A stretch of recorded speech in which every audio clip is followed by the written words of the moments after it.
Que Bueno, bom arrancamos. Maria lembrou agora que eu botei lá no Facebook e, beleza, tinha me lembrado de te avisar. Que ótimo que tu conseguiu chegar, Ana Paula.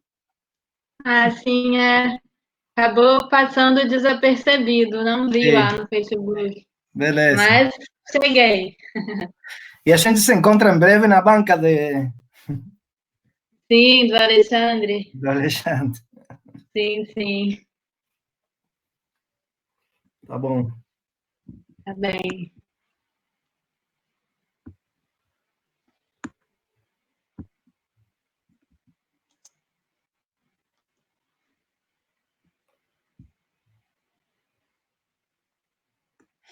Bueno, arrancamos. ¿Qué les parece?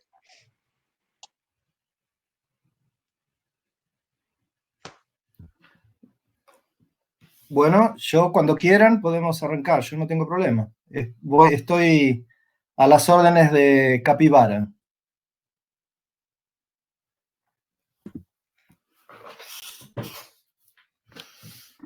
Hola, Nina.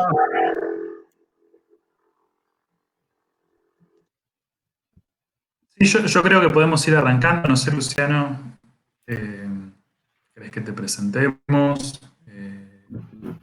Hagan como hacen siempre. No sé si es necesario, para mí, como ustedes hacen No, siempre. en ese sentido somos almas muy libres, así que vamos a hacerlo muy sencillo. Vamos a darle la palabra. Empezamos la conversación con Luciano Flores. La exposición se denomina Ética Socioambiental y Derechos de la Naturaleza como Caminos de Convergencia. Seguramente seguir sumando gente, porque nos siguen pidiendo la contraseña por mensaje, pero creo que ya estamos pasados de hora, así que podemos ir arrancando. Así que, Luciano, todo tuyo, como te sientas más cómodo para exponer. Bueno. Para aquí una cosa.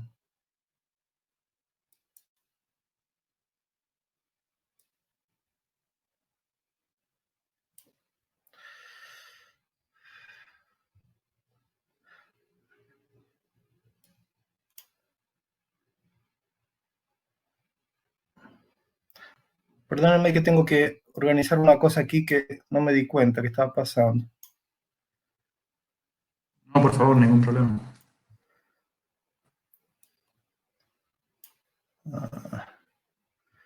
Creo que ahora... Bueno, entonces vamos a empezar. Bueno, primero quiero agradecer inmensamente la invitación. Es un honor enorme para mí. Opa, perdón, que aquí también me equivoqué un poco con una cosa. Es un honor enorme para mí. Yo supe una vez a través de María que me habló de Valeria, y después no sé por qué, cómo fue que me enteré de un video sobre los derechos de la naturaleza, y ahí me enteré del grupo Capibara y me pareció fantástico. Ahí después me enteré de estas charlas de los jueves y me encantó, participé de algunas y fueron realmente muy interesantes.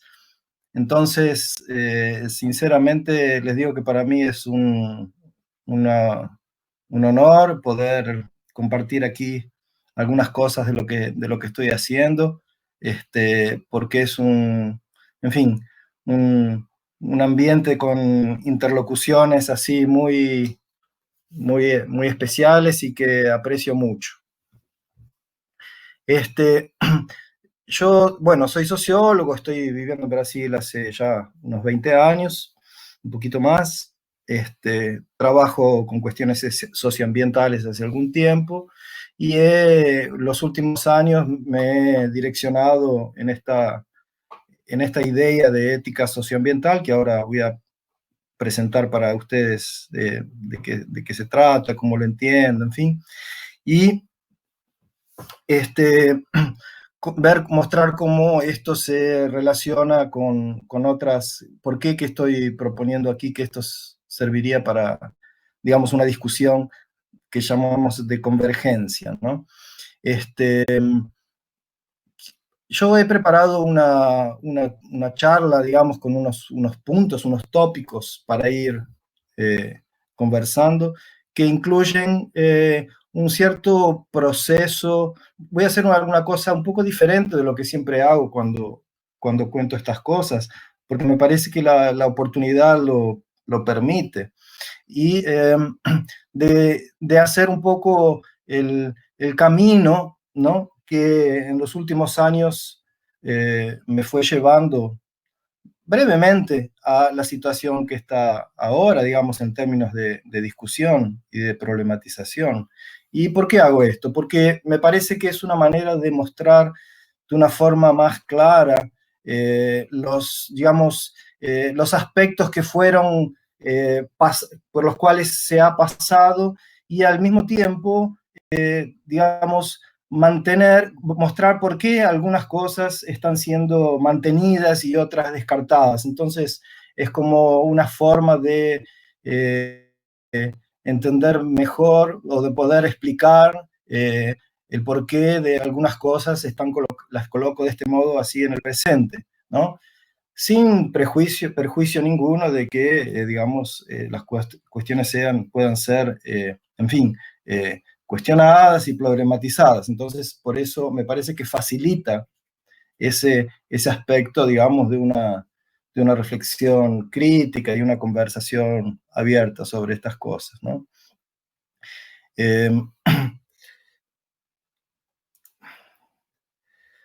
Déjame buscar aquí una cosa. Bueno, además de esta charla, yo he preparado unas imágenes que las podría pasar después si es que hay tiempo, ¿no? Vamos a ver cómo ya conversa. Quería decir también que, por favor, sin ningún problema, me interrumpan a cualquier momento, ¿no? Si alguien se manifiesta por chat, yo no sé si lo voy a ver, pero si alguien me da un grito, lo voy a escuchar, entonces no hay ningún problema con eso, ¿no? Bueno, la organización de los tópicos, digamos así, que mostré, que preparé, tiene que ver primero con lo que son como constataciones que aparecieron como punto de partida de mi reflexión, constataciones que son, digamos, de antes de 2018, o sea, antes de que la idea de los derechos de la naturaleza estuvieran así, ganaran esa trascendencia que ganaron, ¿no? Después, algunos momentos que tienen que ver con momentos, digamos, de organización de la discusión, de las cosas que fui elaborando que tendrán consecuencias para después, y en el final algunas hipótesis sobre los derechos de la naturaleza y lo que estoy llamando aquí de biocentrismo situado en pueblos y comunidades tradicionales. Estas cosas que voy a decir aquí, de algún modo también se superponen o son antecedentes, digamos así, que permiten entender mejor algunas de las cosas que están en los artículos que compartí a través de Valeria, pero que también facilitan el entendimiento de la charla, mismo para quien no tuvo, por alguna razón, no tuvo acceso a esos materiales o no pudo leerlos, ¿no? Bueno, en términos de constataciones que son como constataciones de partida, digamos, de esta discusión. La primera de ellas es la idea que en el proceso de transición del milenio, digamos, la última década la década del 90 y los primeros años del 2000, un fuerte alejamiento de la discusión ambiental con relación a elementos que permitían reflexiones críticas sustantivas, o sea, la era, digamos así, de la modernización ecológica se impuso de una forma muy fuerte, casi, digamos, con una tendencia a ser hegemónica, digamos, dentro del campo ambiental, ¿no? Entonces, un incómodo con relación a esto, ¿no? Esta es una primera constatación, ¿no?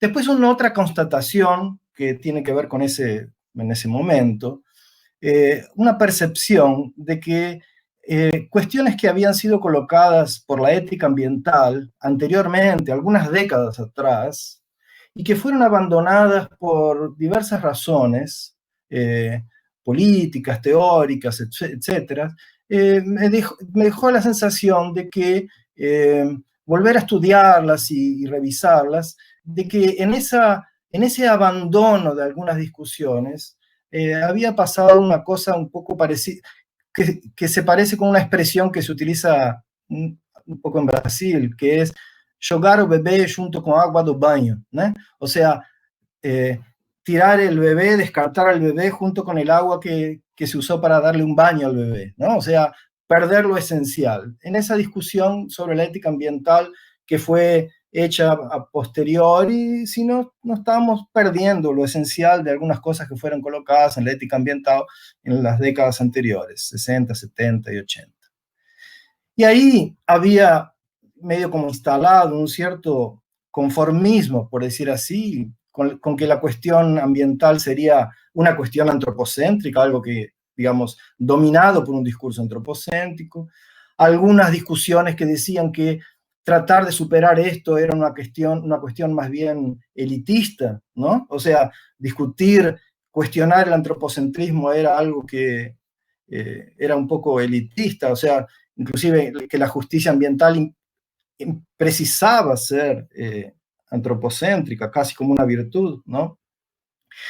Y en los que discutían esto y que les buscaban revisitar la ética ambiental, lo que había en general estaban enfocados en miradas holistas, ¿no? En miradas que se enfocaban en ver el valor, discutir de forma ética la naturaleza, pero siempre de punto de vista de sistemas totales, paisajes, especies, unidades de conservación, entidades totales, y esta era la mirada casi exclusiva cuando había un intento de revisitarlos, ¿no?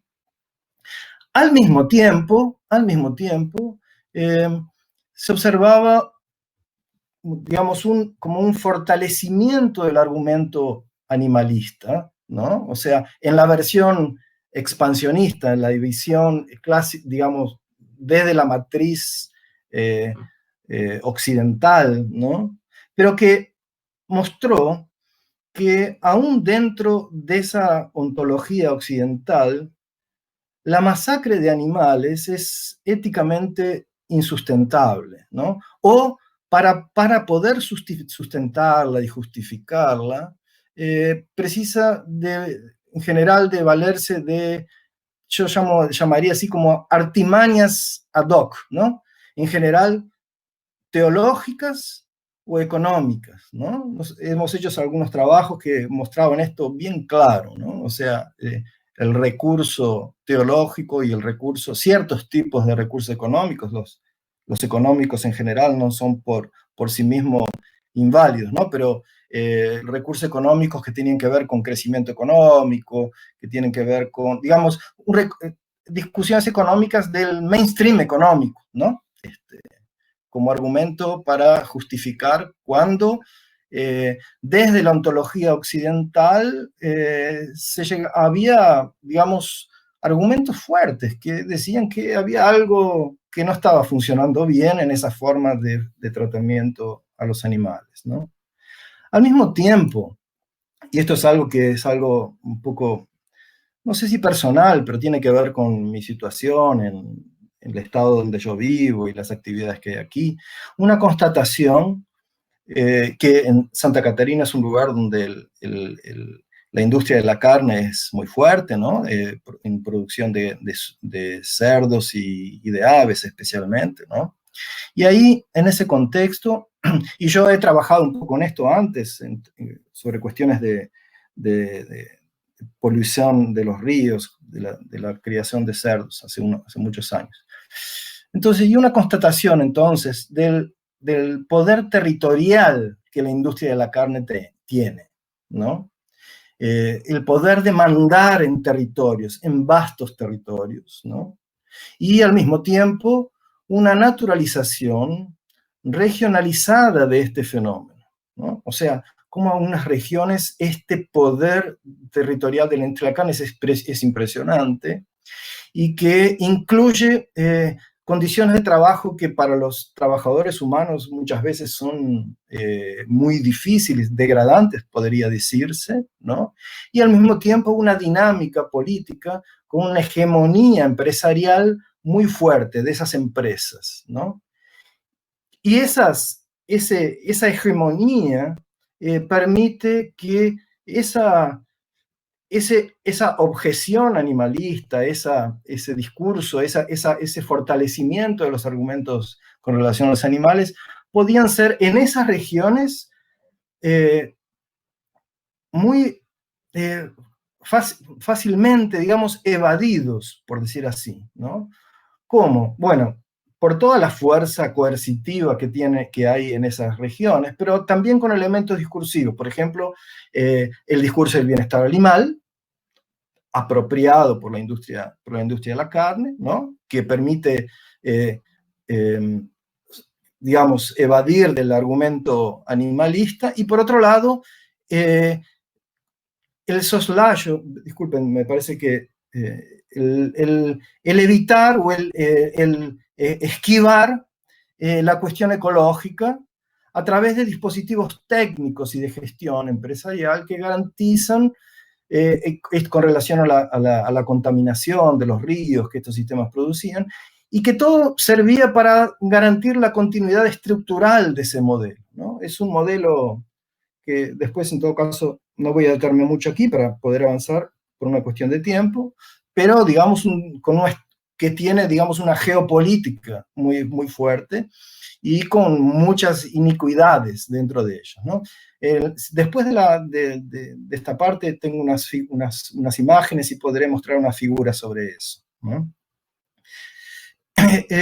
Por otro lado, otra constatación, otro elemento, otra constatación importante para mí en ese momento fue ver que la cuestión ambiental y la cuestión animal eran vistas en ese momento como agendas muy diferentes, tanto por partes de militantes, activistas, organizaciones no gubernamentales, cuanto por académicos, ¿no? Y también las políticas públicas repetían esta división del trabajo, ¿no?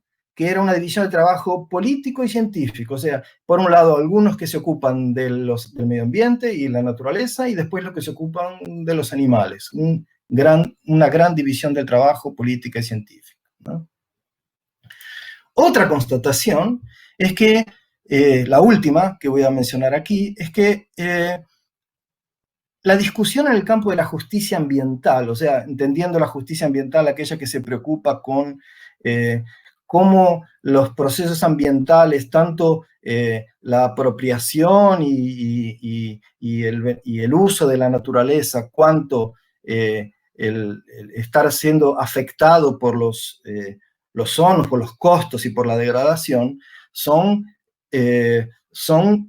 muy desproporcionalmente distribuidos, ¿no? Entonces, la idea de justicia ambiental, una idea que busca superar esta distribución desproporcional de los beneficios y de los prejuicios del modo de utilización y de relación con el ambiente y la naturaleza en general. Bueno, en este campo, en la discusión de la justicia ambiental, en general, salvo en algunos casos en que los trabajos y las organizaciones utilizaban ciertos trabajos antropológicos con indígenas de una cierta perspectiva, en general la idea de justicia ambiental también se mantenía dentro de esta división del trabajo, ¿no? Focalizando los mecanismos de reproducción de desigualdades, de violencia, ¿no? Pero para utilizar esto, o sea, problemáticas súper relevantes, pero para utilizar esto también se basaban en perspectivas de matriz dualista, ¿no? Entonces, por ejemplo, en ese proceso, por ejemplo, en una conversación con un filósofo animalista bastante, en fin, conocido y respetado, y persona con la cual tengo mucho cariño también, no había ningún problema para ella me decir así: los indios son especistas. Por otro lado, en una consulta que hicimos en un trabajo muy rápido, una pequeña investigación corta que hicimos, consultando organizaciones del movimiento de justicia ambiental, la respuesta de ellos decía: nosotros no sabemos lo que es el especismo, ¿no? La categoría no era, no que la usaban, tampoco prácticamente la conocían, no trabajaban con ella, ¿no? Y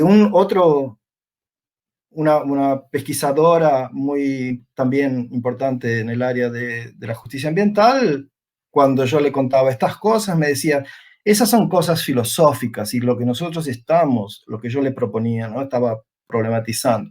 Esas son cosas filosóficas y nosotros estamos enfrentando violencia. La situación que la justicia ambiental enfrentaba en situaciones de violencia y de asesinato, de muertes de militantes, de trabajadores, etc., ¿no? O sea, todas razones algunas más justificadas, otras poco justificadas, pero que de algún modo reproducían esa división del trabajo, ¿no? Y es claro, están enfrentando situaciones de violencia, las cosas que es completamente, digamos, entendible ese foco. Bueno, esas constataciones, ¿no? Y la idea de revisitar la ética ambiental con esa perspectiva, con esa idea que le coloqué, con esa constatación que mencioné, me permitió encontrar una relevancia en una distinción que entre analistas de la ética ambiental aparece, y que me pareció que es bastante importante, y que es una división entre perspectivas holistas e individualistas. Ya me referí rápidamente un poco a eso, ¿no? Y que esta percepción, esta distinción, entre que no está muy claro ni siquiera entre los analistas, algunos pocos utilizaban esta categoría, ¿no? Algunos, no sé si tan pocos, pero algunos usaban esta categoría,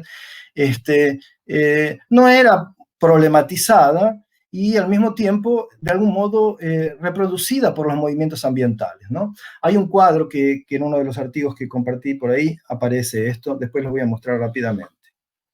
Bueno, por otro lado, todo esto me llevó a percibir que la discusión ética, ¿no? A pesar de que me parece que tiene una relevancia sí, muy grande, tiene, como es hecha habitualmente en el campo académico, tiene evidentes limitaciones, inclusive confusiones, ¿no?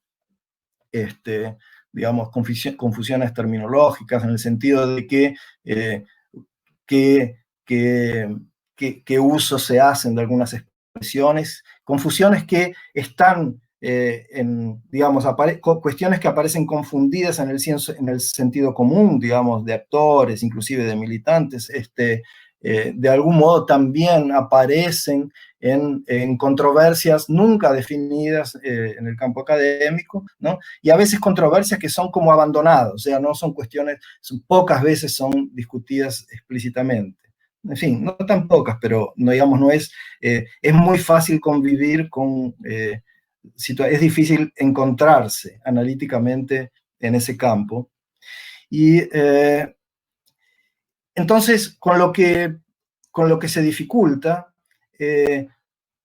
interactuar, hacer que esa discusión interactúe realmente con la cuestión que en cierta forma es central: cómo se establecen moralidades dominantes y cuál es el papel de las relaciones de poder en esa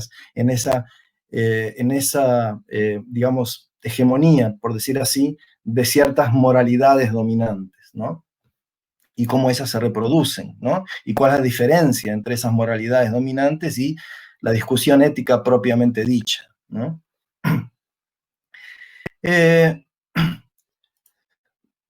Por otro lado, me quedó bien claro que tanto esa discusión de la ética ambiental, que ya me referí, cuanto la de la justicia ambiental, que enfoca esta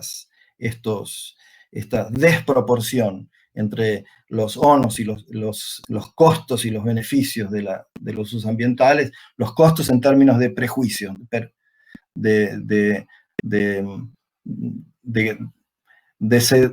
recibir la polución, la degradación ambiental, etc., ¿no?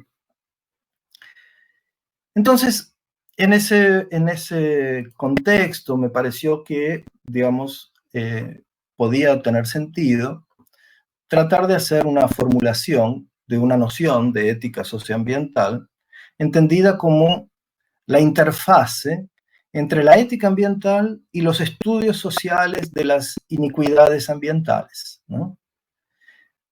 Tanto en sus aspectos normativos y analíticos, ¿no? Y entenderla como un espacio de convergencia que permita identificar los obstáculos epistemológicos, morales, políticos, económicos, y identificarlos en cuanto a obstáculos, por lo tanto superables por un tipo de voluntad teórica y normativa, o sea, un camino ético-político, ¿no? O sea, la ética ambiental, con su reflexión anterior, que había sido un poco abandonada, y la idea de equidad ambiental, permiten construir una idea de un camino ético-político. Bueno, y más o menos en este proceso, la identificación de que los pueblos y comunidades tradicionales, que es una categoría que se utiliza aquí en Brasil, después puedo explicar un poquito más sobre eso, pero, digamos, incluye indígenas, quilombolas, bueno, quilombos en Brasil es una cosa diferente lo que es quilombo allá, en la Argentina. Probablemente todos ustedes sepan, pero puede ser que haya gente que esa palabra le remite a otra cosa, ¿no? Como organizaciones, como grupos territoriales que remiten a una historia de ex esclavos relacionados con escapar de la esclavitud, ¿no? Bueno, grupos quilombolas también son incluidos dentro de la categoría de pueblos y comunidades tradicionales, y esos son reconocidos en la Constitución de Brasil, pero hay muchos otros, ¿no? Muchos otros, ¿no? En la Constitución ya mencionados como poblaciones tradicionales, pero que son diferentes modos de vida, vazanteiros, zipozeiros, faginalenses, quebraderas de coco de Babazú y tantos otros que viven por Brasil con diferentes modos de vida, con relaciones muy específicas con la naturaleza y que enfrentan bravas, muy duras luchas territoriales, porque, es claro, son fuertemente, digamos, atacados, por decir así, por la territorialidad urbana industrial, ¿no? Capitalista, ¿no? Bueno, este papel de los pueblos y comunidades tradicionales, entre esos elementos, digamos así, y sus luchas, sus modos de vida y sus luchas tradicionales y luchas territoriales, tienen elementos que son muy importantes desde el punto de vista de esta discusión, ¿no? Hacen usos múltiples del paisaje, ¿no? O sea, tienen una utilización del paisaje integrados a la diversidad del paisaje y los ciclos de la naturaleza, ¿no? Sus modos de vida están íntimamente relacionados con eso, ¿no? Tienen valoraciones de la naturaleza diferentes, no hegemónicas, ¿no? Yo llamo a esas valoraciones sintéticas, provisoriamente, queriendo decir es que es una valoración que está más allá del dualismo entre valor intrínseco y valor instrumental, más allá de un dualismo de aquello que es, se le trata de valor moral, sí mismo, y aquello que puede ser reducido a alguna categoría de cosas, digamos, ¿no? Y descartable. Y por eso, en ese parece algo que, digamos, esas valoraciones sintéticas, ¿no? Esa forma de establecer valores, si alguien que puedo comentar un poco más sobre eso, ¿no? Relacionadas a su sexualidad arbitraria, o sea, el hecho de construir sus valoraciones en un determinado lugar, ¿no? Con una relación con el territorio y paisaje muy específica. Y sumado de criterios de eficiencia como un integral, ¿no? Esto aparece como una cosa que también visualmente estamos llamando biocentrismo situado, diferenciándose del biocentrismo propagado por algunos autores fáciles de la vida ambiental, pero que es una reflexión un tanto muy rica, bastante abstracta, y que trata sobre las relaciones sociales y las relaciones de poder, situada eso en un contexto donde hay una circularidad territorial. Esta expresión de biocentrismo situado, de algún modo, le debo a una colega muy querida filósofa llamada Tanya Kukunen, que no sé, tal vez aparezca por ahí en algún momento. Y otra cosa que es importante de por qué los relaciones internacionales como campo de teoría abarcativo, ¿no? Son sujetos fundamentales de este proceso de construir y pensar una ética social como un cambio de convergencia, que ellos realizan un procesamiento directo de los dilemas morales a través de condiciones rituales, etc. O sea, la situación donde los dilemas morales son inevitablemente ocurren cuando hay una relación con la naturaleza. La relación con la naturaleza siempre implica dilemas morales. Son resueltos, son elaborados, son enfrentados y resueltos a través de las perspectivas culturales propias de cada grupo, pero no son evitados. Y uno de los grandes problemas que existen en la moralidad de la territorialidad urbana capitalista es que esos morales en general son ofuscados, son limitados, son obligados, son dejados por atrás, son escondidos. Bueno, en este contexto surge el diálogo y aprender cosas, digamos, en otros campos, en otros espacios emergentes, como lo del derecho de la naturaleza, el giro ontológico hacia la antropología de la naturaleza, gracias a que llegó aquí a mí, gracias a María, en buena medida, gracias a María. Y también en ese proceso surgió también la encíclica papal, o sea, la idea de ver que todo esto que estamos diciendo aquí, llamamos ética socioambiental, no es algo exclusivo, no es propio, ni siquiera original. La verdad es la idea de la intención de definir esto como campo de convergencia, ¿no? Bueno, llegado esto, voy a colocar un par de hipótesis sobre la idea de los derechos de la naturaleza, y lo hago esto como hipótesis y como un intento de, digamos, dialogar con algunas de las cuestiones que sé que son centrales al grupo Capivara, y también sobre esta cuestión del biocentrismo situado de los pueblos y comunidades tradicionales, ¿no? Bueno, sobre los derechos de la naturaleza, en fin, no hay palabras para decir la importancia de ese momento y de esa proposición como parte de un proceso y de un movimiento ético-político fundamental, ¿no? Muy importante, ¿no? Dicho esto, voy a hacer un pequeño balance de una cosa para provocar la conversación con ustedes, ¿no? Por un lado, digamos, y como aspectos que son desde la mirada que yo estoy proponiendo aquí, que no son los únicos, claro, pero aspectos que son de un valor muy grande, ¿no?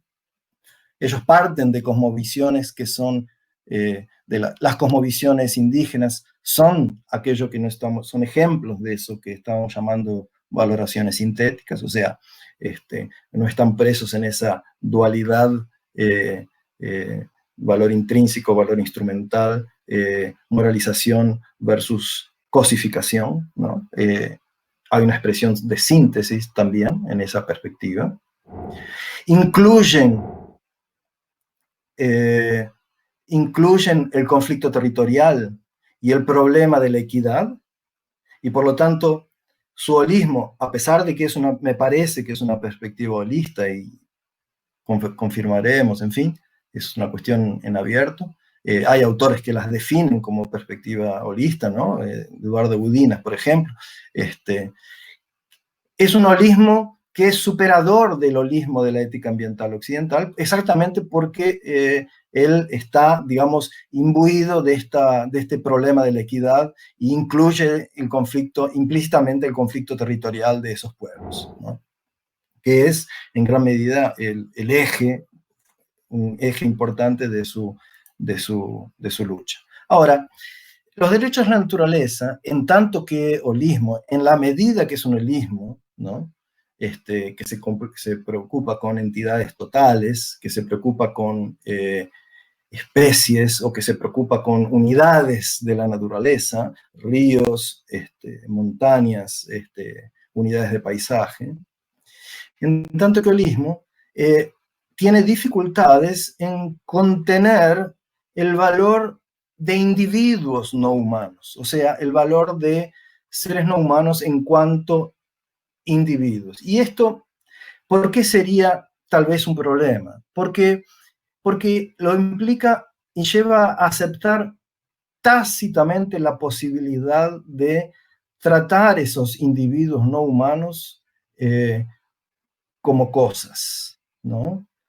Esto no en los contextos tradicionales, esto no pasa en los contextos tradicionales, esto pasa en los contextos no tradicionales. Y aquí una preocupación especial con justamente la pecuaria de escala, ¿no? Aquella que yo mencioné un poco, de aquí de Santa Catarina, pero en todo Brasil y América Latina, digamos, la industria, digamos, de la carne, como la idea de los derechos de la naturaleza realmente consigue establecer una discusión que va al centro de ese problema. No sé, en un principio me ha parecido que ha algunas dificultades. Y esta cuestión de la pecuaria es importante, claro, por varias razones. Hoy en general lo miramos como algo por sus consecuencias ambientales, ¿no? Pero por estar relacionado al desmatamiento.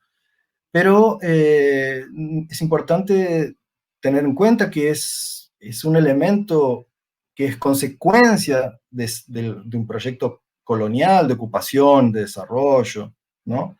De América Latina, de dominación de la naturaleza, y es algo que, a pesar de que no se los coloca siempre juntos, yo pienso que se los debe colocar junto a otras actividades como la minería, los monocultivos de exportación, que son actividades fundamentalmente extractivistas o neoextractivistas, ¿no? Que tienen esa característica, digamos así, expoliativa, ¿no? Bueno, esta es, por ahora, yo no sé cómo estoy de tiempo con relación a sus costumbres. Tengo unas imágenes para mostrarles y después un pequeño texto que separé, si fuera el caso, para leer. Está en portugués, pero lo leería en español junto con ustedes, si quisieran, sobre esta cuestión de la valoración sintética, pero pienso que eso es algo solo si estamos con bastante tiempo. No te preocupes, Luciano. Por ahora venimos perfectos. Generalmente intentamos calcularle 1 hora, pero arrancamos bastante más tarde, así que estamos re bien todavía. Está bien, Manejalo vos. una hora de charla para la Más o persona. menos, aproximadamente. Igual Más o no te menos, está bien. sientas. Sí, sí, Bueno, sí. entonces voy a mostrar unas imágenes aquí. Perdón, voy a...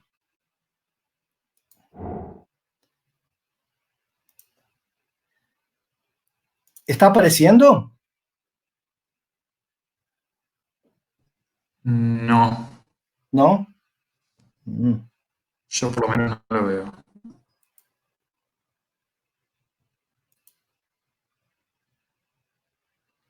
¿No aparece nada?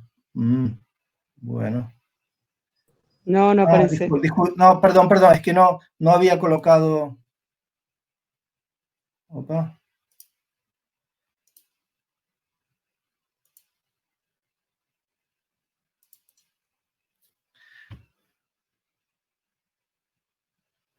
¿Sabes qué?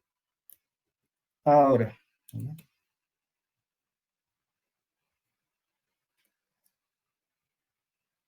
Pablo, no estoy consiguiendo clicar donde dice compartir.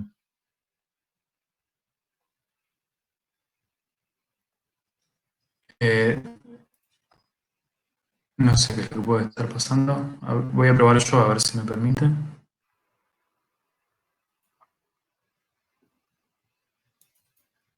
A ver, voy a abrir un otro documento en forma de PowerPoint. Ese era un PDF. Voy a hacer con PowerPoint a ver si funciona mejor, si funciona con PowerPoint. Puede ser que sea el tipo de documento, la verdad. No sé. La opción es la que está abajo a la izquierda, ¿no? Al lado de la mano. Abajo a la izquierda, eso. Sí. Pero, porque yo tengo abierto en mi pantalla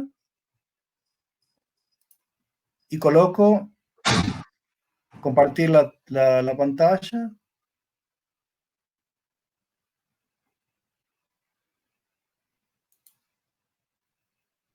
A ver ahora. Ahora sí, ¿eh? ¿Ahora está? Sí, sí se ve. Perfecto. Sí, ahora sí. Ah, bueno. Está bien.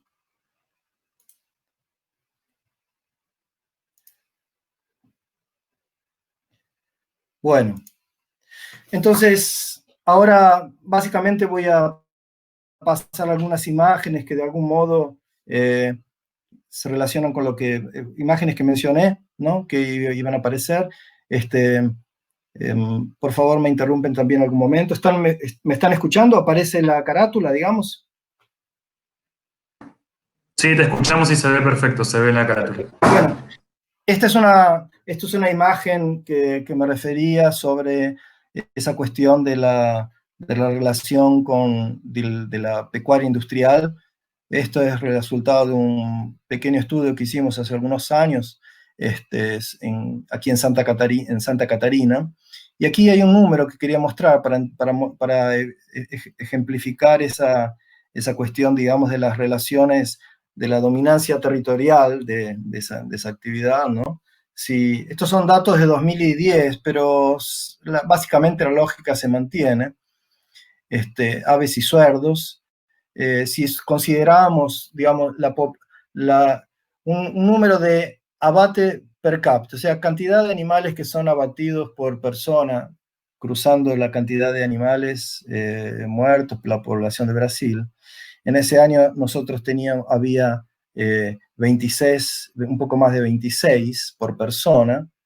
En el estado de Santa Catarina, que es un estado con una actividad importante en este campo, serían 143, pero en algunas microregiones, la que cual hemos estudiado un poco más, ese número llegaba a 1162, o sea, la actividad de una concentración territorial muy importante y que, bueno, permite, digamos, define una situación que, digamos, se explica o se entiende, se caracteriza por varios elementos específicos, ¿no?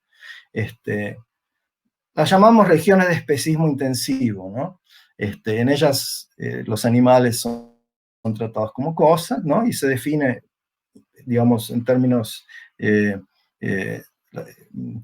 geográficos, puede establecer una frontera, digamos, a partir de esa idea de concentración de abates por per cápita, ¿no?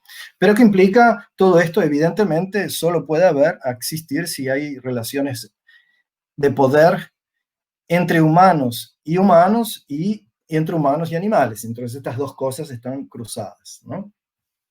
Y hay algunas características muy fuertes de esto, ¿no? Como un discurso de dominación regional muy fuerte sobre una vocación de regional, una relación con el mercado de trabajo muy específica, ¿no? O sea, las opciones de trabajo tienen una dinámica propia, una articulación política en los tres niveles, ¿no? Digamos, de la federación, en nivel federal, en el nivel del Estado, que serían como la provincia, o en el nivel de los municipios, ¿no? Siempre posiciones políticas estratégicas para poder viabilizar este negocio, ¿no? O sea, es un negocio, claro, que muy rentable, pero no consigue funcionar si no fuera gracias a la política, ¿no?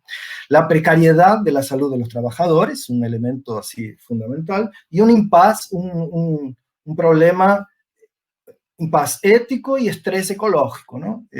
Sobre el ético ya mencioné un poco, y el estrés ecológico que tiene que ver con la polución, o sea, con la emisión de poluentes en el agua, pero también otras cuestiones, por ejemplo, son lugares donde posibles, digamos, ya pandemias han surgido, o epidemias han surgido, virus han pasado de animales para humanos. No es el caso del COVID, aparentemente viene de un animal salvaje, pero son lugares que sanitariamente son extremadamente arriesgados y, bueno, con consecuencias muy graves lo que puede pasar por ese lado. Las pandemias como esta eran esperadas, ¿no? O sea, en algún momento más o menos iba a pasar. Este es el cuadro que mencioné rápidamente y que aparece en uno de los artículos que están ahí sobre esta discusión de los diferentes tipos de corrientes en ética ambiental, clasificados por esta clasificación de holistas e individualistas, ¿no? Y aquí coloqué los derechos de la naturaleza como una perspectiva holista, ¿no? Pero idea de mostrar también cómo puede relacionarse, ¿no? Por hipótesis, con diversos tipos de activismo, digamos, o de activismo, ¿no? Y bueno, aquí este es el cuadro que de algún modo sintetiza, por decir así, estas premisas ético-políticas, digamos, de la ética socioambiental como un espacio de convergencia. Los artículos que ustedes tienen está aquí en el medio, donde dice ciencia común ecológico, sentido común ecológico, aparece como modernización ecológica, porque en el contexto era mejor decirlo así, pero son básicamente en este contexto, diría, intercambiables. ¿Por qué? Porque es las perspectivas de discurso ecológico que no absorben una preocupación con las iniquidades ambientales, ni tampoco absorben un tipo de preocupación con la idea de superar el antropocentrismo, ¿no? La ética ambiental se preocupa con el antropocentrismo, la justicia ambiental se preocupa con las equidades ambientales, pero entre ellas en sí, en general, pocos casos se comunican, y esa comunicación como espacio de convergencia es necesaria, me parece. Bueno, ahora hablando sí de casos de pueblos y comunidades tradicionales, ¿no? Unos ejemplos de algunos casos con los cuales tuve algún contacto. He visitado, en fin, hemos realizado algún pequeño trabajo de campo. Y primero voy a mostrar un par de casos del estado de Minas Gerais. Primero del estado de norte de Minas Gerais, después voy a mencionar brevemente el caso de los indios Krenak, que es en la cuenca del río 12, ¿no? Y después voy a mostrar un poco rápidamente unos casos de Santa Catarina, el estado donde yo vivo, ¿no?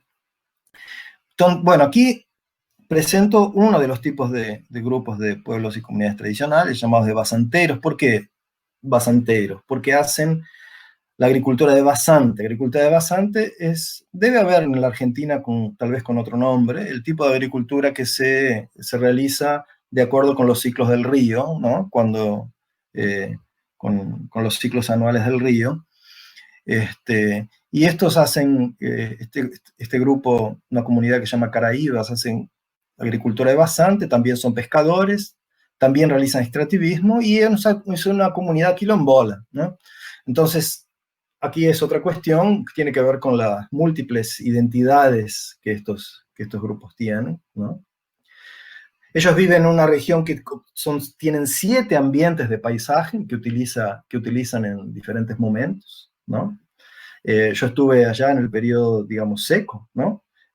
Por eso ustedes ven ese paisaje es más bien seco, ¿no? Los ciclos del río aparecen el ciclo que llaman ciclo de las aguas y el ciclo de la bajante, ¿no? De basante, o sea, cuando el río baja, ¿no? No estábamos en ese momento, era un momento seco.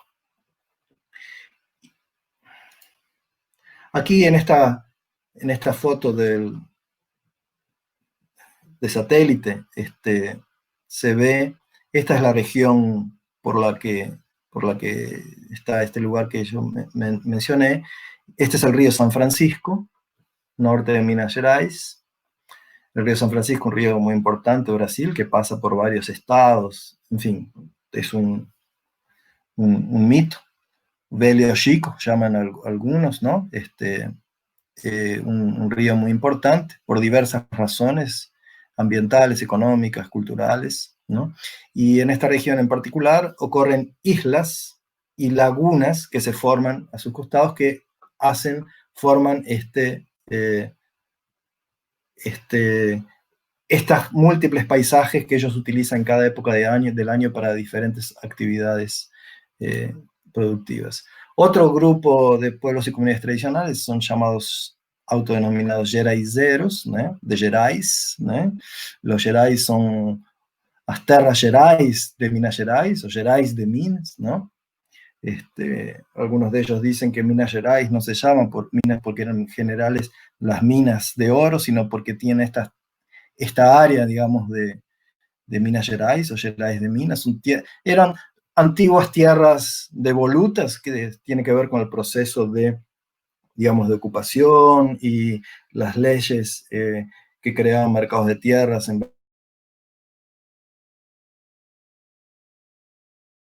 formar múltiples formas de vida. Los pueblos tradicionales en general están relacionados a eso, y en particular los Gerais es un paisaje que es un lugar de transición entre el cerrado y la caatinga, ¿no? O el sertón, ¿no? Que es conocido como sertón, ¿no? Aquí en la foto aparece Cehualtino, un lideranza, un agricultor de un asentamiento de reforma agraria de geraiceros y que practican un tipo de agricultura ecológica, y Eliseo, presidente de una ONG, de una organización gubernamental del norte de Minas muy importante, ¿no?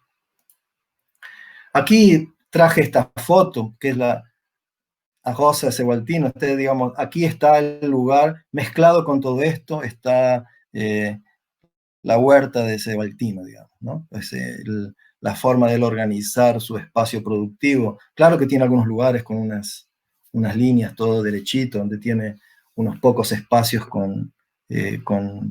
digamos así, más organizados de acuerdo a esa mentalidad, digamos, de organización moderna, digamos, de la actividad productiva en la agricultura. Pero lo esencial, buena parte de su actividad agrícola es así, mezclada, digamos así, con el cerrado, ¿no? Aquí es también en la misma región, pero en otro lugar, y un lugar conocido como Vale das Cancelas, también norte de Minas Gerais, para mostrar cómo en esa foto mayor se ve lejos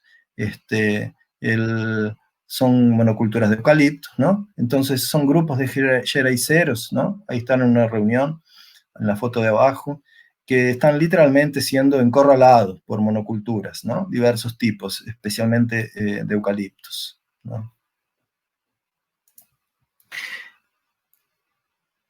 Este es Douglas Krenak, que él es uno de los entrevistados que aparece en uno de los artículos que compartí con ustedes. Y bueno, tal vez ustedes hayan oído hablar, bueno, de los Krenak. Hay un líder Krenak que es bastante conocido, Ailton Krenak, digamos, del mismo pueblo, los Krenak. Y también es el pueblo que vive al lado del río 12 y que fue afectado por el desastre de la Samarco, ¿no? Los Krenak llaman el río 12 de Huatú, ¿no? Consideran él como un pariente, ¿no? Por eso en uno de los artículos digo que probablemente Douglas Krenak no tendría ningún problema en adherir a la idea de los derechos de la naturaleza. Por el contrario, hace todo sentido para él, ¿no? Los Krenak son uno de los pueblos que los portugueses tuvieron primero contacto, ¿no? Le pusieron el nombre de botocudos inicialmente, porque usaban ese expansor en el labio de abajo, pero después se tornó una expresión más genérica. Otros pueblos que están aquí en Santa Catarina también fueron llamados en algún momento de botocudos.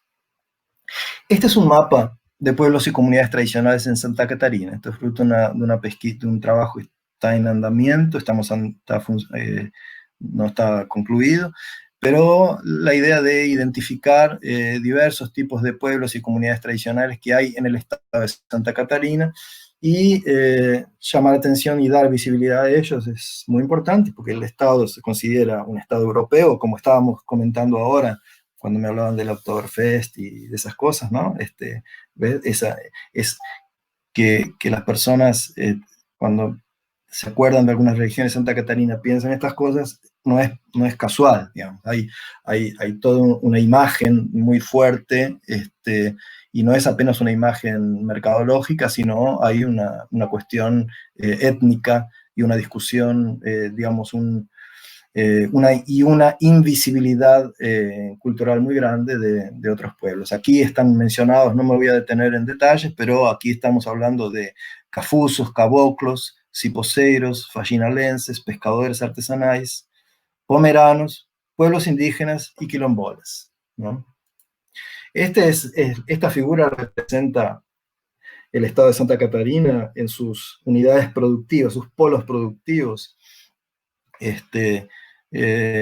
Digamos, es la típica representación territorial de Santa Catarina que invisibiliza a los pueblos y comunidades tradicionales y que también, digamos, reproduce esa mirada meramente instrumental de la naturaleza. Aquí pueden observar que en la parte de la izquierda de la figura, o sea que sería el oeste de Santa Catarina, aparece un dibujo de un chanchito y de una gallina, ¿no? Como si ellos surgieran espontáneamente prácticamente en esa región, ¿no? Como hay un discurso de fuerte naturalización de una vocación, ¿no? Y esta es la expresión, y es una expresión interesante discutir, dada esa actividad, ¿no? Bueno, pero en Santa Catarina hay otros grupos, y voy a mostrar dos de ellos, o tres. Cipoceiros, son grupos artesanos que trabajan con cipó. El cipó es como una liana que surge de esta planta que está subida aquí, Cipoimbe, es el nombre de la planta, el nombre común, y que producen un tipo de artesanía que tiene un carácter identitario para ellos muy fuerte, pero que tienen grandes dificultades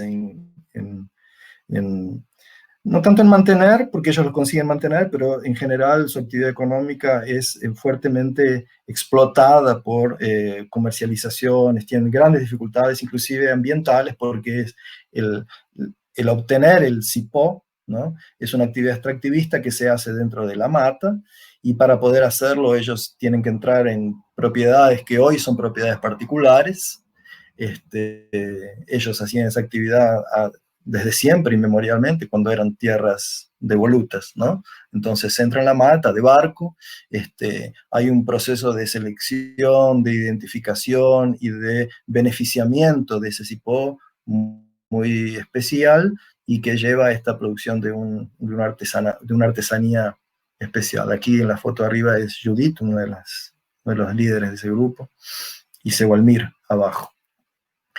Una comunidad quilombola en el municipio de San Roque, para dar otro tipo de situación. El quilombo de San Roque la comunidad quilombola San Roque está en el municipio de Praia Grande, y el municipio de Praia Grande es el municipio que tiene el Parque Nacional de los Aparados da Serra. Tal vez alguno de ustedes los conozca, es un parque nacional con canyons muy lindos, muy grandes, impresionantes, majestuosos, ¿no? Y bueno, cuando uno llega a ese lugar va a encarar, digamos, el camino que sube para ver los aparados desde arriba y que se llega a la entrada del Parque Nacional. En una entrada, un poco antes, para la izquierda, uno llega a la comunidad quilombola San Roque, y que viven hace muchas décadas, tal vez alguna centena de años en esa región, y cuando fue instalado el parque, ese parque nacional, pasaron a ser brutalmente criminalizados, eh, como si fueran invasores de un parque, ¿no? De un parque nacional. Esto ocurrió en el momento de la dictadura, fueron torturados, muchos tuvieron que salir, y fueron desestimulados a estar en su territorio. Bueno, tienen una historia así muy dramática y traumática. Hoy las relaciones con el parque no son iguales, ¿no? Ellas han mejorado. Esta foto que está aquí arriba es un espacio de cultivo comunitario que ellos tienen, que está en una área que es la que se llaman áreas de superposición, entre comillas, ¿no?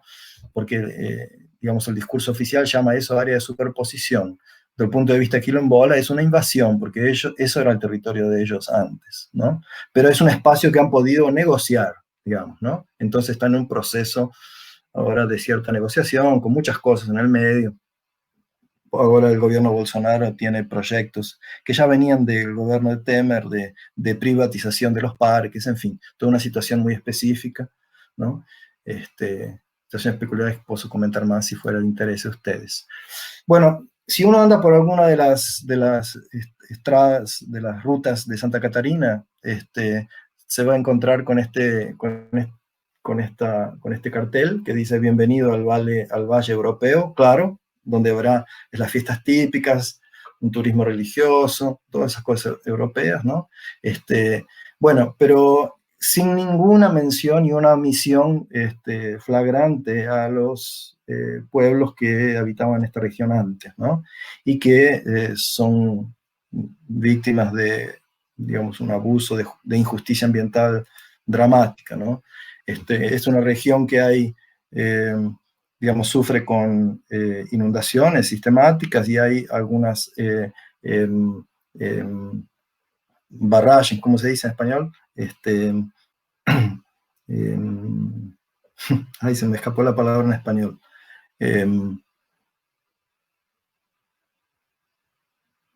Estructuras de contención del agua para evitar que haya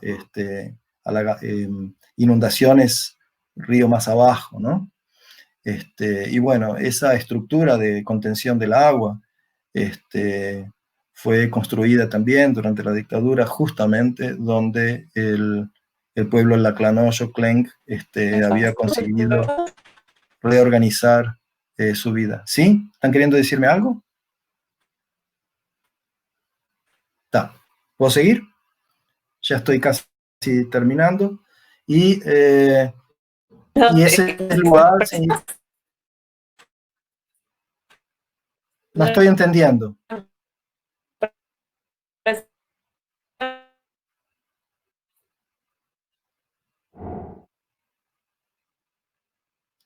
Voy a pasar rápido y después volvemos, cualquier cosa. No estoy entendiendo lo que me dicen.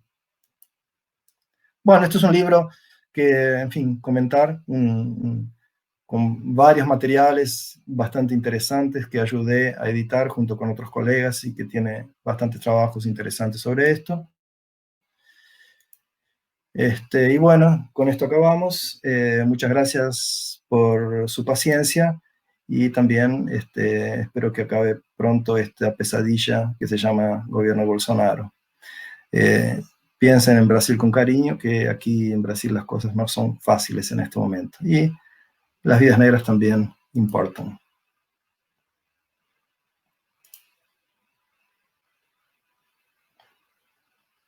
Bueno, ahora. ¿Y ahora? Opa.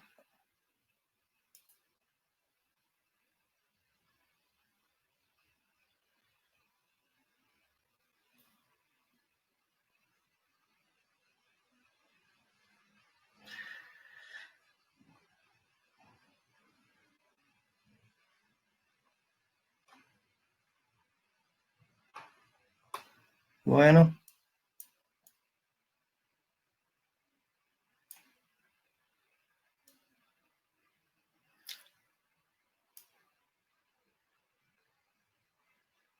No te estamos pudiendo ver, Luciano, por lo menos. Ah, ¿no me están viendo? No, no te estamos viendo. Opa. Como que se quedó compartiendo algo blanco. A ver. Y en un momento alguien me dijo parecía que alguien me estaba hablando.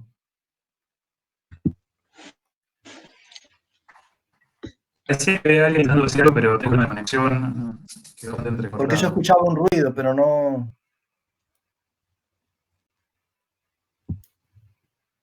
Sí, pero creo que escuchamos todos lo mismo, no se alcanzó a entender. Bueno. Seguimos no viendo, te comento por las dudas. No me ven. No sé si... Yo ahora desconecté la cámara ahora y ahora estamos bien. la voy a conectar de vuelta. Ah, bueno. Sí, aparece blanco, ¿no? Bueno. Estamos un poco... Podemos conversar sin cámara también, ¿no? Si me escuchan bien. Sí, sí. ¿No?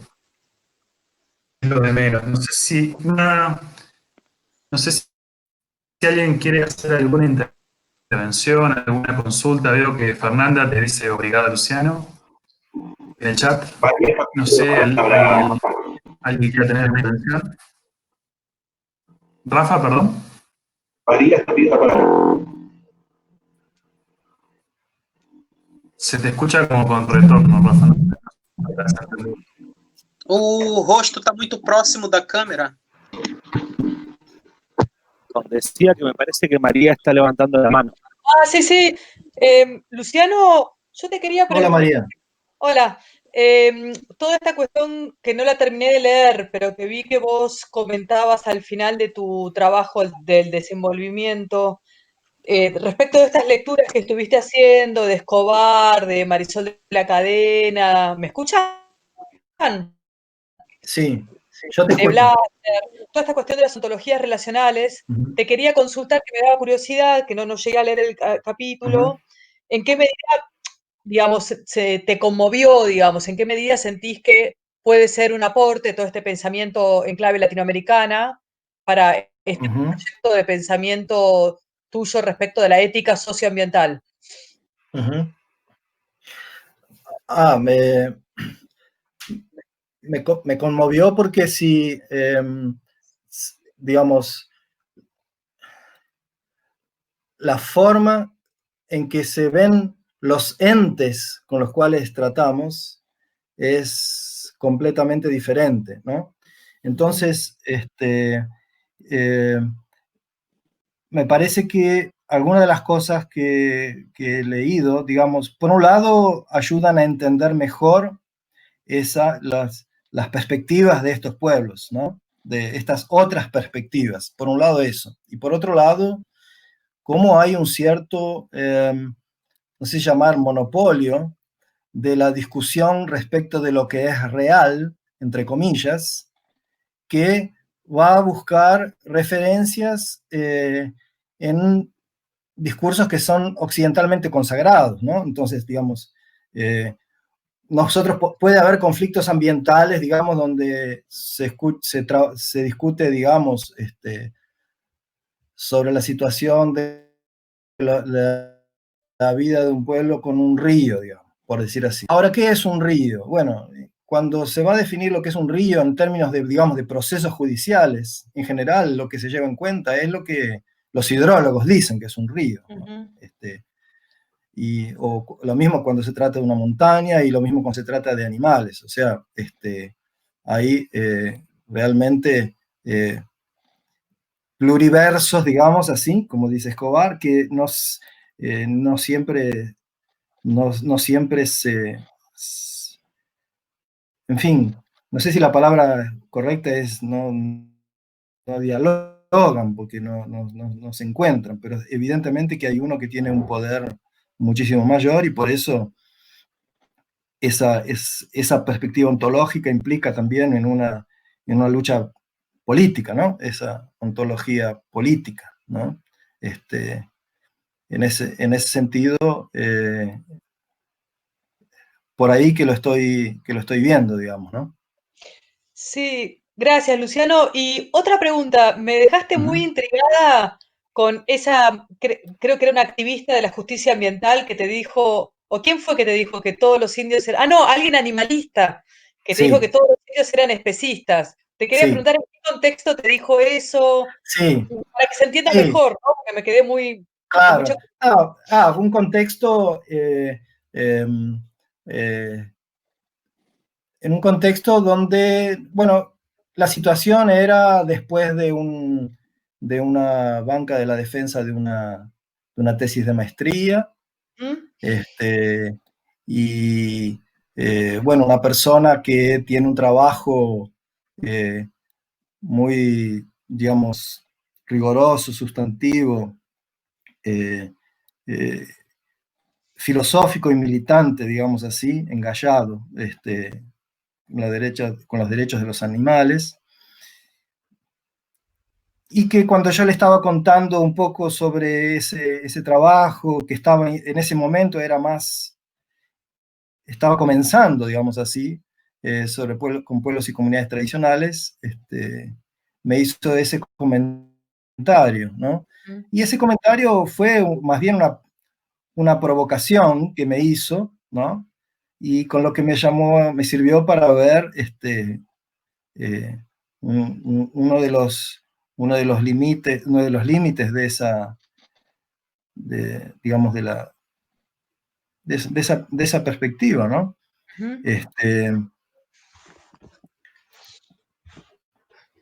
Básicamente eso, digamos,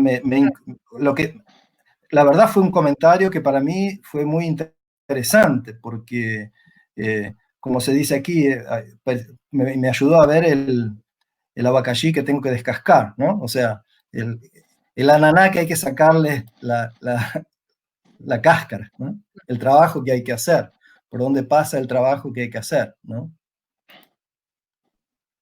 Perfecto, gracias.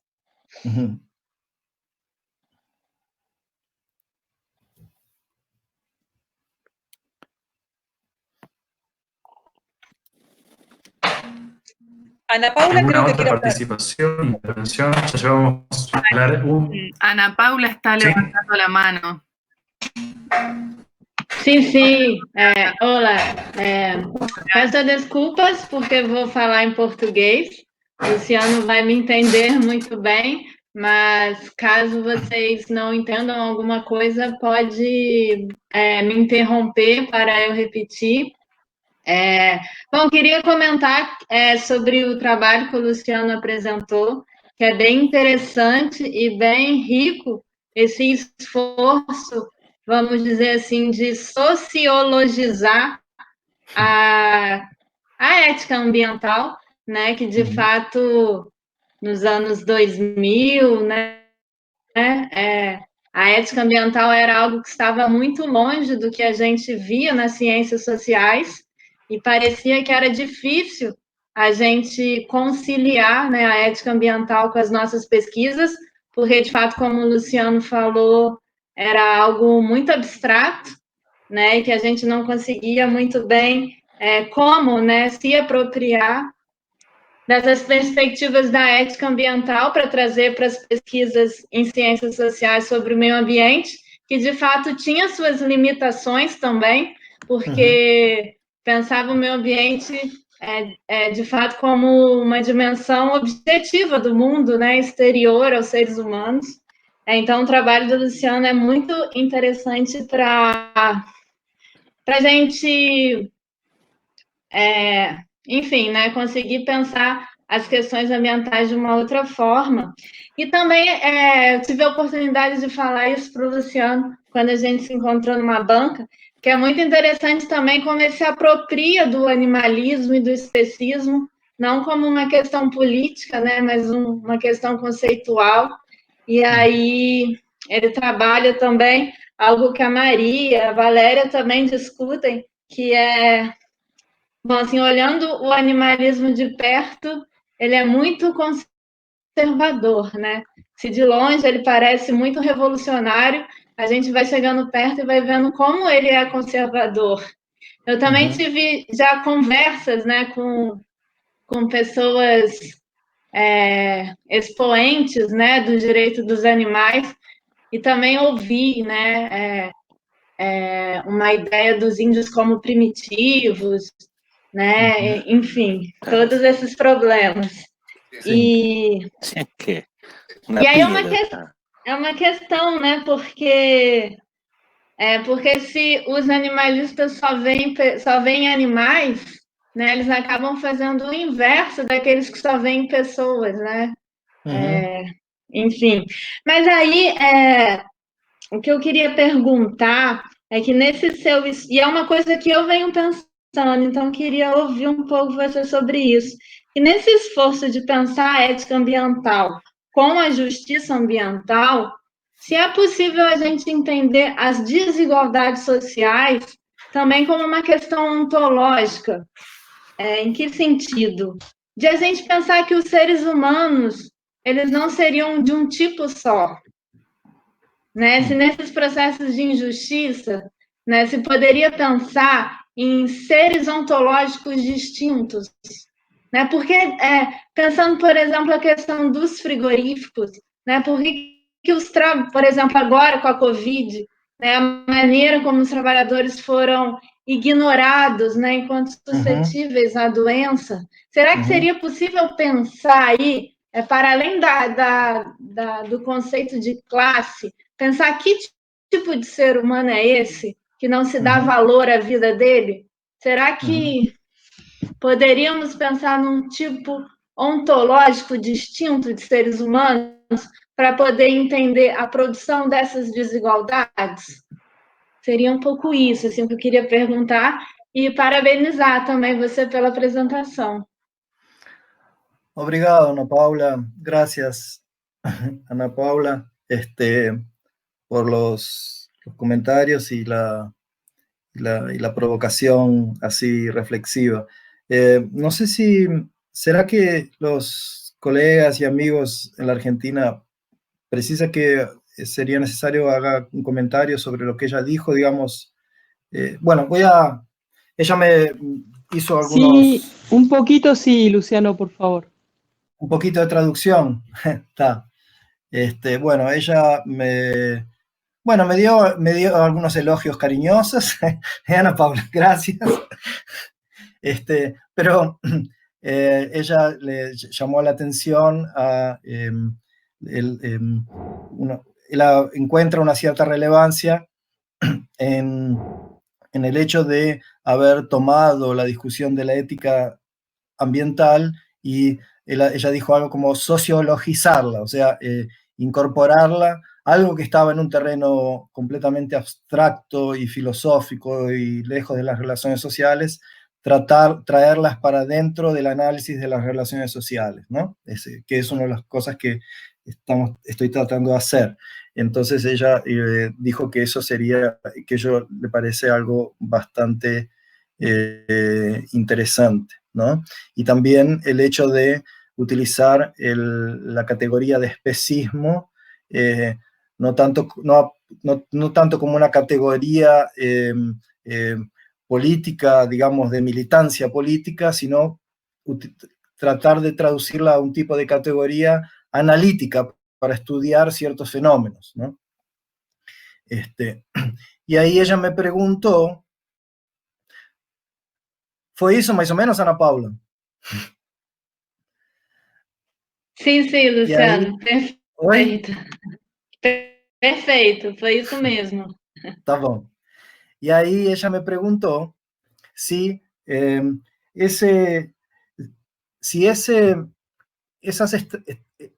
los estudios más focados en cuestiones ontológicas, como suceden en la antropología de la naturaleza, para ver cómo son ontológicamente la naturaleza, los otros, los seres no humanos, si algo de eso podría ser incorporado y apropiado para estudiar también lo que pasa con los seres humanos, especialmente aquellos que están en una condición de inmensa vulnerabilidad exactamente en estos procesos. Y a ella llamó la atención a los trabajadores de los frigoríficos de la industria de la carne, y ella recordó que justamente en los trabajadores de la carne es que se encuentran los índices mayores, es una de las actividades que mayor índices de contagio de COVID-19 tienen, ¿no? Y entonces, si no hay algo para se incorporar en de esa discusión ontológica, ¿quiénes son esos seres humanos que están sometidos a ese tipo de tratamiento? ¿No? Eso me preguntó eso. Y la respuesta que yo tengo no es una respuesta ya, en fin, terminada, realmente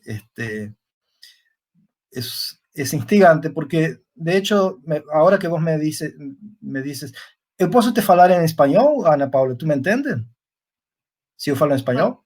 Entendo sim, Luciano. Tá, Pode então eu falar. vou tentar te responder em espanhol, assim já fica mais fácil para todo mundo. Sim, obrigada. Entonces, ella, digamos, me coloca una cuestión que es provocativa, que yo la verdad no lo he pensado, no lo he pensado así fuertemente, no he trabajado sobre eso, tendría que hacerlo, pero tal vez lo que sí puedo decir es que tal vez por qué no lo he pensado hasta ahora, bueno, por varias razones, pero hay una que es que para ese tipo de situación, tal vez, o yo me he dejado llevar por las categorías tradicionales. Tú has dicho clase, ¿no? Y no es tanto, en mi caso, con la categoría de clase, pero cómo se han dado procesos de dominación y de subordinación extremadamente fuertes, parte de un proyecto colonial, digamos, podríamos decir, pero que con gran habilidad, digamos, entre comillas, han cooptado a una parte importante, digamos, dentro de los grupos, digamos, que han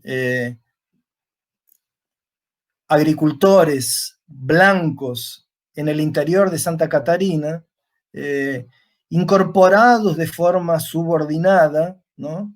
De una manera muy, muy fuerte, ¿no? Sin embargo, lo que vos colocás es bastante pertinente porque últimamente la industria de la carne ya ha pasado a digamos, ya tiene otros públicos, digamos así, de trabajadores, por la propia lógica, por la propia dinámica. En general, no es muy agradable trabajar en frigoríficos, evidentemente, y entonces cuando las personas realmente pueden, evitan. Entonces, ellos van a buscar trabajadores en municipios cada vez más lejanos, o inclusive reclutan a veces grupos indígenas, o hacen que vengan grupos de otros lugares de Brasil.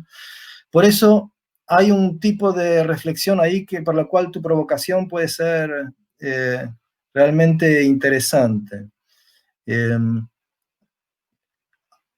Hay una seara, digamos, hay un aspecto de toda esa discusión ontológica en la antropología de la naturaleza que yo tengo que confesar ciertos límites míos en apropiarme de esa perspectiva, digamos así, ¿no?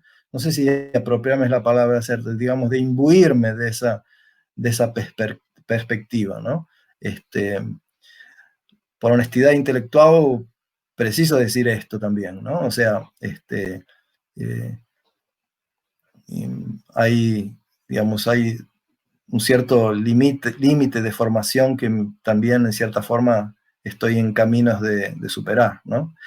Pero me parece que es una cuestión interesante a ser pensada, Ana Paula. Muchas gracias. Eu que agradeço, Luciano. Luciano, por que a gente não está vendo a tua imagem? Eu não consigo visualizar a tua imagem. Quedó como... No sé. A lo mejor se está compartiendo la pantalla de cuando tenía el PowerPoint, se me ocurre. O algo raro. A ver. Ahí está. Ahora sí te vemos. Ahora. Parece... Era eso. Gracias, Valeria. Era algo raro había ahí. Algo raro había. Bueno. No sé si alguien más tiene alguna pregunta o algún comentario para hacer. Todavía nos quedan unos 10 minutitos más o menos. Ahí María está levantando de nuevo la mano. Tenés que activarte el micrófono, María.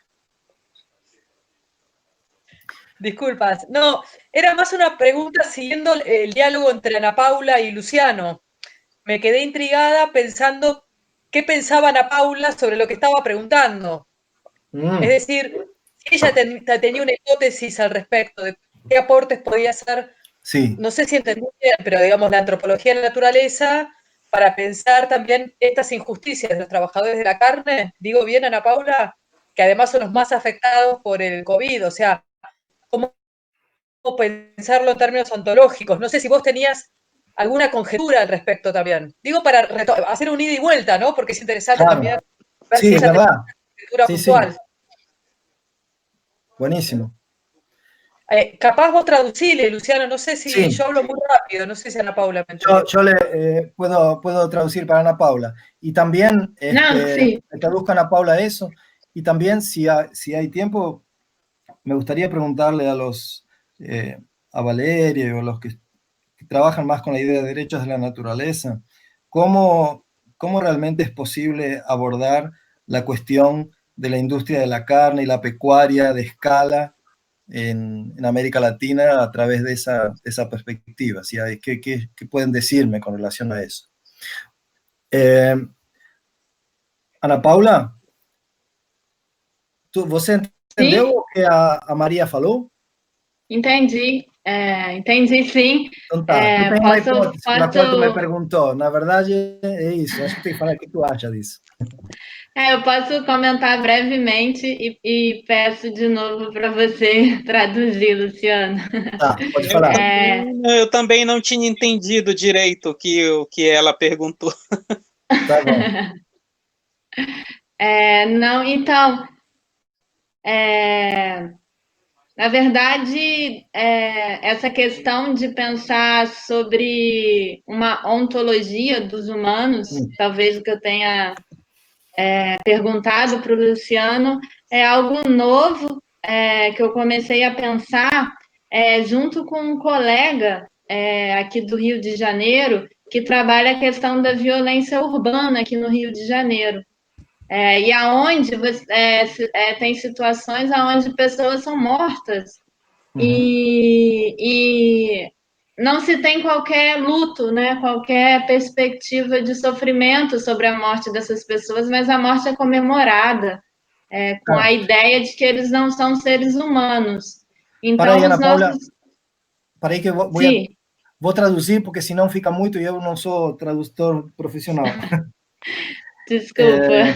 Entonces, lo que Ana Paula dice es que esa idea de ontología de los humanos es una idea que empezó a pensar recientemente junto con un colega y lo que lo motivó a pensar en esto es sobre la situación de violencia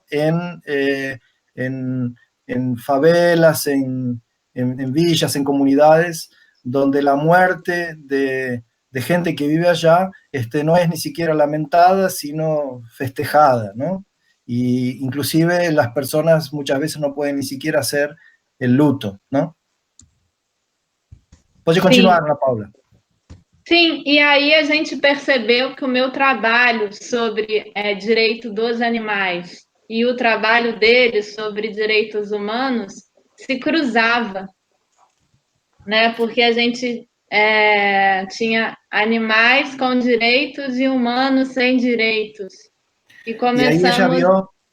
Y ahí ella percibió que el trabajo de ella con derechos de los animales y el trabajo de ese colega con derechos humanos medio que se cruzaban, porque allá percibían que había animales con derechos y sin derechos y había humanos sin derechos también, ¿no?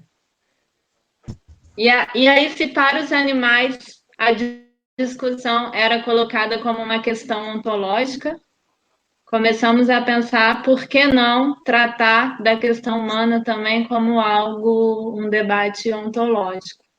Claro, mas ainda não temos nada, nenhuma tese, nenhum argumento definido sobre isso.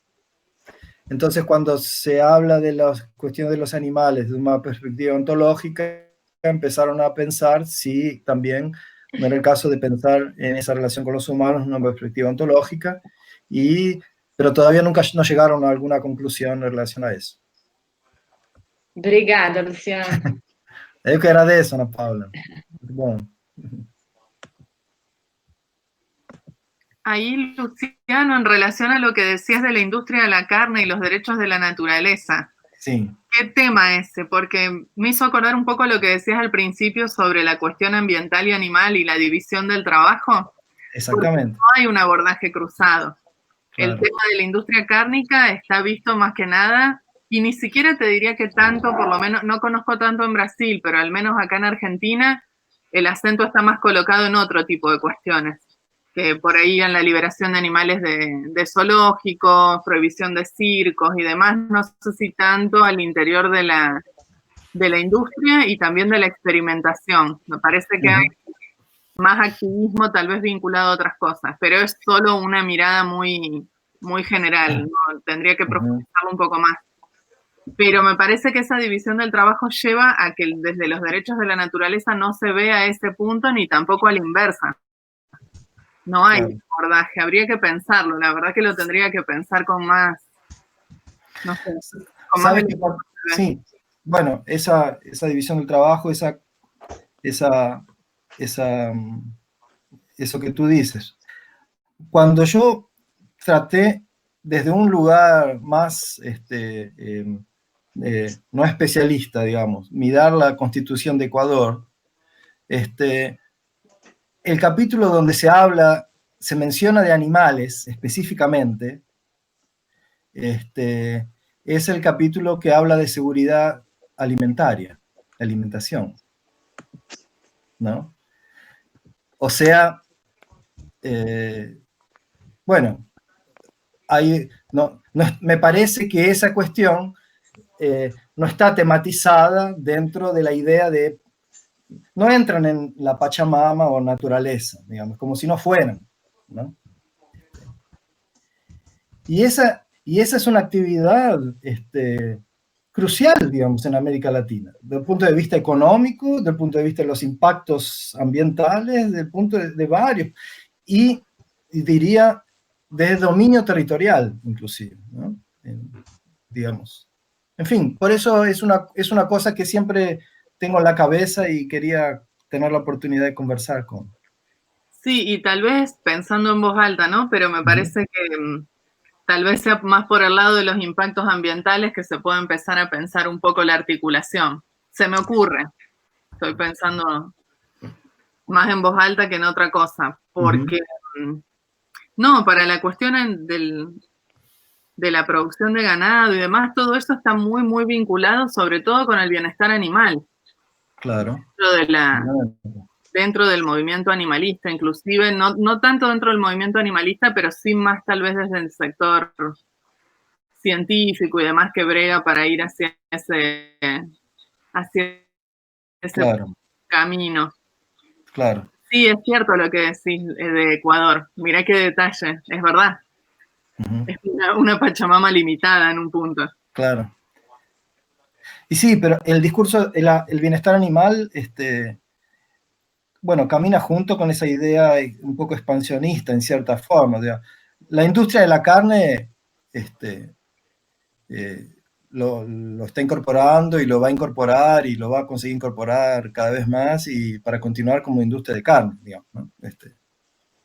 Sí, es que en un punto me parece a mí que en un tiempo el bienestar animal se va a salir del ámbito del animalismo para pasar a ser algo exclusivamente de las industrias, porque como el bienestar animal es algo que se supone que es reformista hasta que gradualmente se llega a otra cosa. Sí. Bueno, yo creo que eso ya pasó, eso ya está, en cierta forma, ¿cierto? Está un poco dado eso. La industria ya, por lo menos en términos de lenguaje, ya lo incorporó, ¿no? En términos de lenguaje. Lo va a incorporar más allá si fuera en la medida que es obligada por el mercado, por las leyes, digamos, ¿no? Sí, pero está buenísimo. Ahora me dejaste ya pensando con esto.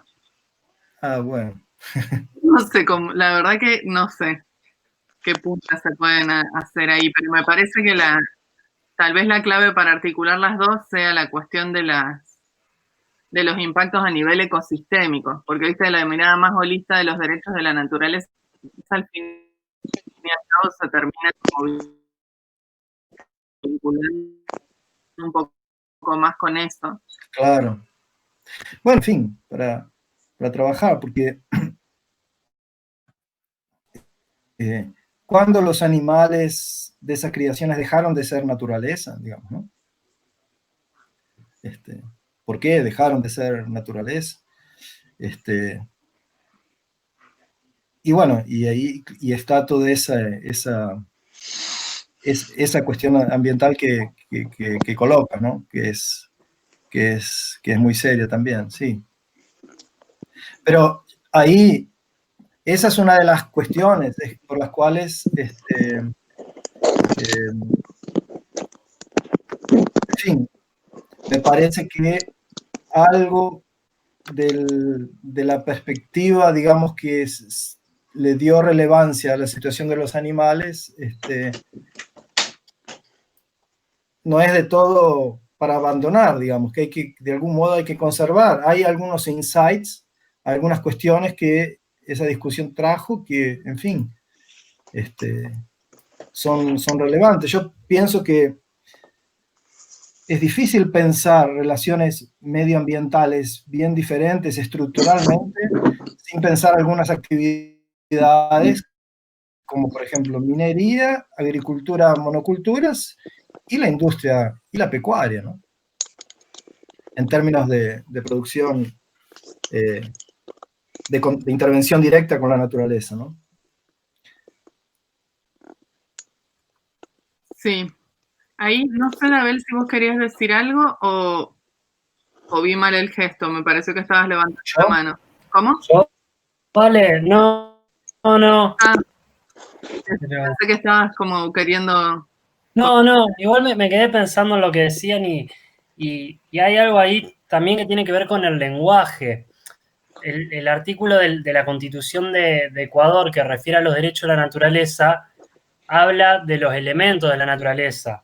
Y ahí en esa idea de elementos de la naturaleza se puede pensar una incorporación de la cuestión animal a los derechos de la naturaleza. Pero como bien vos decís, cuando refiere específicamente a los animales, tiene una mirada más bien antropocéntrica en esos capítulos que vos referías de la cuestión alimentaria. Claro. Y bien en el sentido que vos lo habías dicho, si son los elementos de la naturaleza y si los animales son entendidos como derechos de la naturaleza, como elementos de la naturaleza, en general, y ahí, no sé, medio que lo coloco como hipótesis, pero no estoy seguro, ¿no? Refleja todavía esta visión holística. Entonces, ¿qué significan? Esos elementos de la naturaleza son partes que componen una totalidad. Entonces serán especies, o serán elementos que hacen parte de esa comunidad biótica, ¿no? En fin, pero son concepciones que no van a llevar la atención a las especies que ya están en cantidades mayores de las que debería haber, y que es claro que no hay ninguna necesidad de proteger, digamos, las especies de las cuales ya hay más de las que debería haber, ¿no? Digamos, de cerdos o de aves o de vacas o lo que fuera. Sí, la protección de los animales sería en función de la protección del ecosistema. Claro, y no exactamente. Del animal como individuo, digamos. Claro, pero el problema es que el sufrimiento del animal como individuo tiene una relevancia, ¿no? O sea, es parte digamos, del insight que nosotros tenemos que nos lleva a la preocupación con los otros, ¿no? Digamos, ahí. Entonces, en fin, por eso que me parece que esas perspectivas que tienen ese carácter individualista, que vienen de la filosofía occidental, tienen sus límites, evidentemente, tienen sus límites, pero también no hay que tirarlas a la basura así tan rápido, ¿no? Eso es lo que quise decir, que digamos, cuando parece que a veces se ha tirado el bebé junto con el agua del baño, ¿no? En esa expresión, ¿no? Porque inclusive pienso que desde el punto de vista de los pueblos tradicionales o comunidades indígenas y todo eso, también hay el elemento del sufrimiento del individuo, es algo llevado en consideración a través de otras categorías, ¿no? A través de otras categorías, pero es algo que existe, ¿no?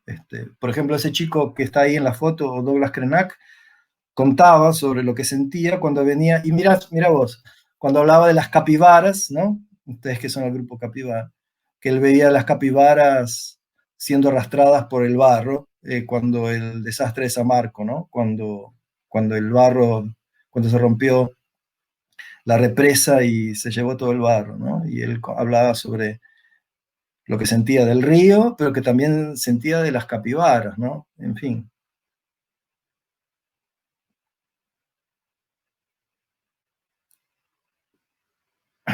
La caza que existe en los pueblos indígenas, evidentemente, es una caza que tiene, claro, connotaciones muy diferentes, pero el hecho de establecer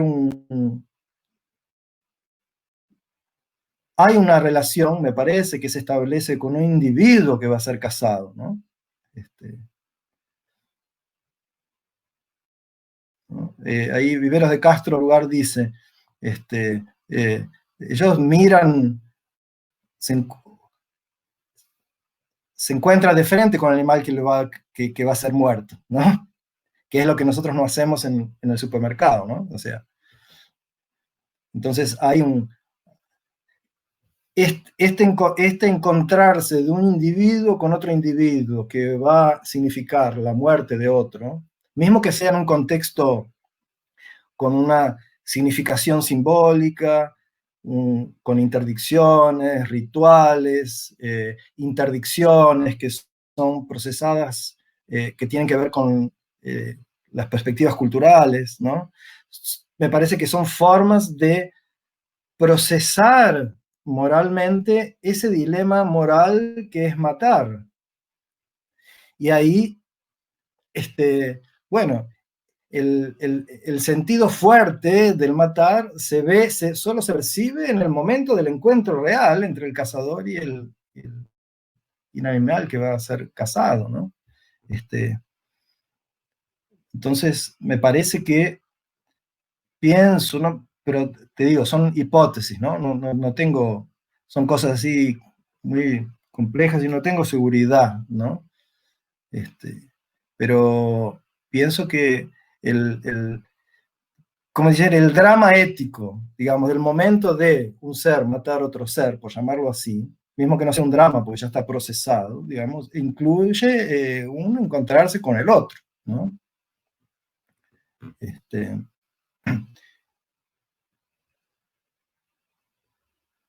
Y esto de algún modo está presente en todos los pueblos tradicionales, así, ¿no? De diversas formas, inclusive en los campesinos menos integrados al mercado, que tienen sus formas peculiares de relacionarse con los animales y de producir, bueno, de producir el abate, y, ¿no? Con técnicas diferentes o con rituales, digamos así, diferentes, ¿no?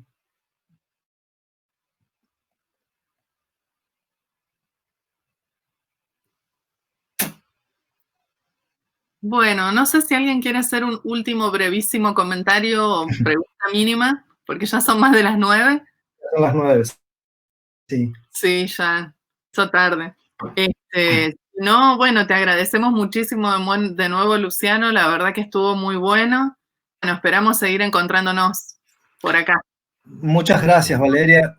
¿Quiere comentar algo? Yo dejé en el chat los links para descargar los trabajos. Si se fijan, los trabajos que mencionó Luciano, bueno, un poco más arriba están los dos. Los pueden sacar de ahí, antes de irse por ahí, antes de desconectarse. Ahí, Teresa, ¿vos activaste la cámara porque querés comentar algo? Algo muy breve porque, bueno, visto la hora. Bueno, en primer lugar, muchas gracias a Luciano, muy enriquecedora la charla. No, quería ver, compartir esta actitud de la cacería en los pueblos comunitarios que toman la cacería como un elemento de supervivencia, pero a su vez marcan una relación con los animales. No sé si se oye bien lo que digo. Sí, yo escucho bien. Nosotros tenemos al norte de la provincia de Santa Fe un área que se prolonga hacia el norte del país e incluso a Paraguay, que es el Chaco, ¿no es cierto? Chaco austral y Chaco boreal. Bueno, la palabra Chaco, en realidad hay otra forma que es Chacu, que remite a una escena simbólica de cuando comienza la cacería. Los pueblos Biá guaraní formaban un círculo, giraban con una especie de danza y canto alrededor de los animales, ¿no? Es decir, y esa ceremonia quería decir Chacu, que es, quiere decir tierra de cacerías. Y que es una escena que se producía al comienzo del ciclo del tiempo, digamos, en que se cazaban los animales. Y hay otras ceremonias parecidas. Los indios Sioux en Estados Unidos también tenían la danza del oso, que una danza, o sea, se produce una situación simbólica de relación entre los danzarines, que a su vez son cazadores, con los animales. Se produce esa danza y luego es la cacería. Probablemente hayas visto en Brasil algunos de los pueblos que mencionaste hoy, situaciones parecidas, o que tengas oportunidad de ver si esa situación se repite. Muy, muy interesante, muchas gracias por ese relato, sí, súper, realmente no sabía. Y ellos